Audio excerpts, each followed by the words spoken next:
The remake for The Legend of Zelda Ocarina of Time is going to be way more ambitious and way bigger than you think. I know it's extremely early right now. We only have minimal details about this game. Literally a couple pictures of a tapestry that's telling the story, and also Link laying in his bed.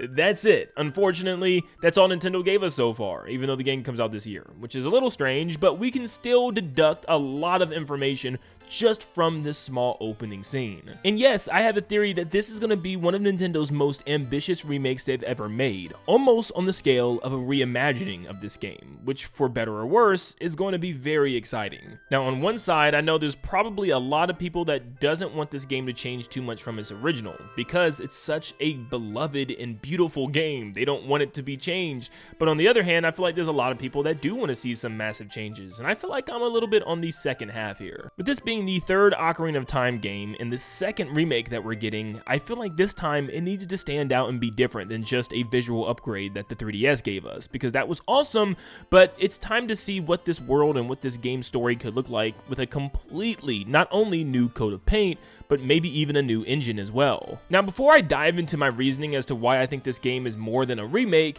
make sure you guys leave a like and subscribe. We are getting super close to 400,000 subscribers, so stop what you're doing. If you're excited for the remake, make sure you leave a like and subscribe to stay up to date on all things Nintendo. We are almost there, guys, so please make sure you show some support and help the channel out. Thank you guys, and let's dive into the video. So the first thing that we notice and hear is voice acting. This is a major change for the franchise because the first game that had voice acting was Breath of the Wild and then Tears of the Kingdom. So to go all the way back to Ocarina of Time and have every character fully voiced will be very exciting. Of course, we don't know that yet, but what we hear right now seems to be maybe the Great Deku Tree talking and giving us the story's lore. Also, no matter what version that you're looking at, this Deku Tree looks completely different than either the original or even the 3DS version. Now I know this is just the illustrated tapestry version, but I'm pretty sure this is what we can expect from what the in-game model will look like, and just look how different it looks. It has tons of roots extruding from the sides and the top of its head,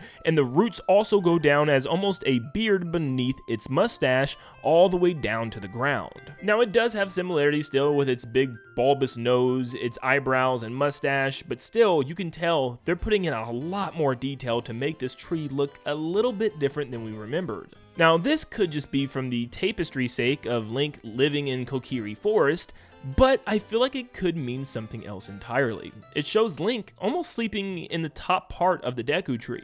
A lot of people are wondering, what if they changed Link's home in this game? What if he's kind of an outcast in the Kokiri Forest because he doesn't have a fairy? Like Mito is the town's bully and he bullies Link for not having a fairy, and that way Link just kind of moves in with the Great Deku Tree. It could be a completely different story now. Now I will say this would be strange because the Great Deku Tree sends a fairy for Link.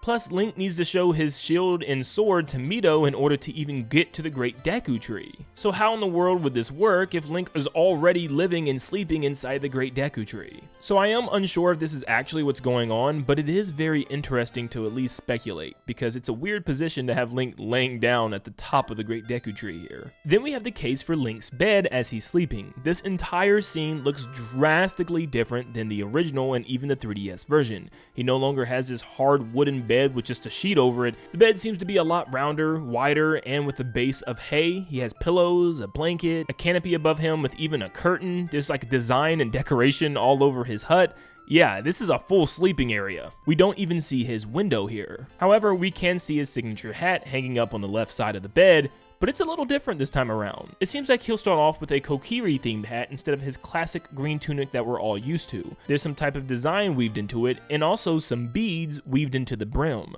Now you'll also notice these swirling green light orbs or blobs within the room around Link. Now these are probably references to the little floaty things in the air in Kokiri Village, which might just straight up show us that yeah, Link is not in the Great Deku Tree, he's still in the forest. However, these things are all over the forest. When we watch Navi fly from the Great Deku Tree all the way to Link within the village, you'll notice that these things are literally flying everywhere. They're like little ember spores or something floating through the air, even at the Great Deku Trees. So I don't know if this still automatically defeats the idea of Link being in the tree, because they're everywhere all over this area.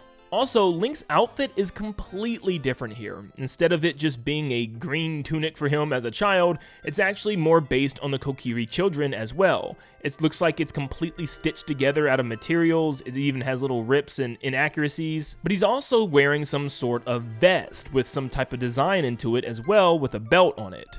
Based on the tapestry, it looks like all the other Kokiri are just wearing a basic green dress or tunic, but only Link is the one with this vest on. Now, throughout the story, Link eventually finds out from the Great Deku Tree that he is not a Kokiri, and he is not meant to stay in this forest forever. In fact, he's a Hylian. His mother gave birth to him in the Hylian Civil War, and gave him to the Great Deku Tree as she was about to perish. So maybe this vest was given to him for a reason by his parents or something before they gave him up. Maybe as a way of saying, remember your roots, you will always be a Hylian. Now this part is completely different as well. For the first time, we see Link's hand glowing with the Triforce symbol of courage, specifically glowing a bit longer on the back of his left hand as he's sleeping.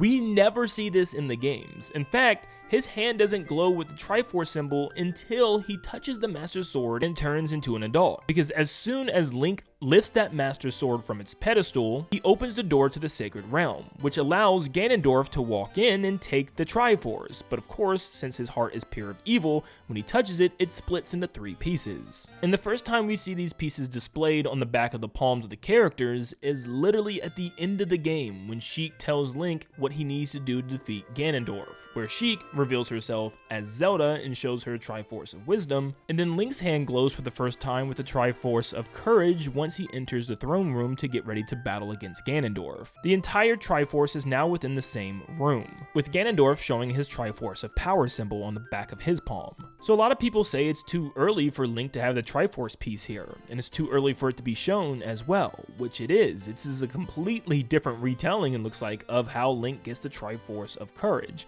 However, we know that Link is always connected with the Triforce of Courage. It actually glows multiple times before he even obtains it in Skyward Sword, and there's multiple games that show Link having this symbol on his hand before he even starts his adventure, because he's almost destined to have the Triforce of Courage. It's tied to him in his bloodline. Now, perhaps this just shows the connection that the Triforce of Courage has to the hero at all times, and he's just kind of always predestined to have the Triforce of Courage, but yeah, it's very interesting. And could, let me be very clear, could be a change in the story a little bit. Now, there is one final thing that really caught my attention, and it's the title screen, because it shows that this game is called The Legend of Zelda Ocarina of Time. That's it. No 3D, no remake, no remaster, no rebirth, no revamped, none of that. Not even rewind, which would have made a lot of sense. Perhaps there is a subtitle that Nintendo just didn't show us yet, but I think they would have shown us by now, especially with the game coming out sometime this year, and we're in June. Now, if you listen to the announcer during the Direct, he described this game as The Legend of Zelda Ocarina of Time Reborn. So maybe that could be the technical subtitle that we just haven't seen yet, but Reborn is interesting, because that doesn't show me remake or remaster. Reborn sounds like it's something a lot bigger, something a lot more ambitious. Maybe I'm reaching, but isn't that a strange word to use for a remake? I know we've barely gotten anything to go off of so far, but based on what I've seen so far from that little trailer, I really do have this feeling that this is indeed a complete reimagining of the Ocarina of Time game. I feel like for them to not give it a subtitle tells me that this is them retelling the story in a new way, in a new era for modern audiences, and for people that grew up with the classic. Perhaps this still is the Ocarina of Time that we know and love. The songs, the characters, and even the worlds and areas, and even the dungeons themselves will feel very, very similar, but there will be a lot of changes to these areas. I mean, I'm kind of expecting Hyrule Field to look very different, with a lot more areas and it being a lot more fleshed out than before. I'm expecting maybe some new rooms and different design layouts for the dungeons. Maybe we have more buildings and towns and new NPCs to talk to and new side quests to complete. Maybe the bosses get completely revamped and they're completely different now, as a good chunk of them in the original were super easy to beat. Maybe collecting golden Skulltulas are slightly different, and maybe they have new locations and new spawns this time around. I mean, they have the opportunity to completely change this game up, but this time for the better.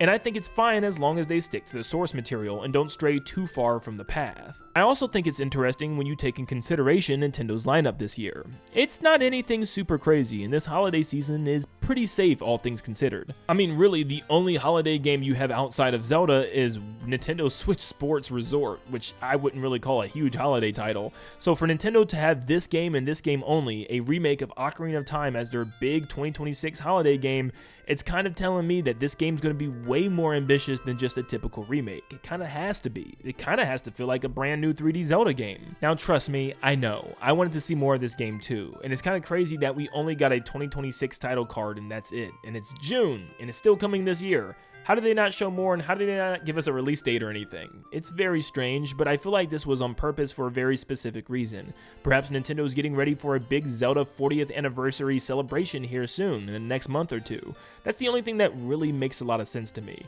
Or we might have to wait all the way until September until we learn more, but by then, I feel like we're already getting into the holiday season. So I would definitely expect more information on this game within the next coming months, but we're going to have to see what Nintendo's plans are for this game, because I'm sure new information is coming soon, and I am on the complete hype train of this being a super ambitious remake. But let me know what you think down below. Do you want this game to be super ambitious and feel like slightly a new game, or would you just simply like it to be exactly like the original, but with a new coat of paint? Let me know in the comments down below. Let me know how excited you are for this game, and I hope you all have a blessed rest of your day. See you guys.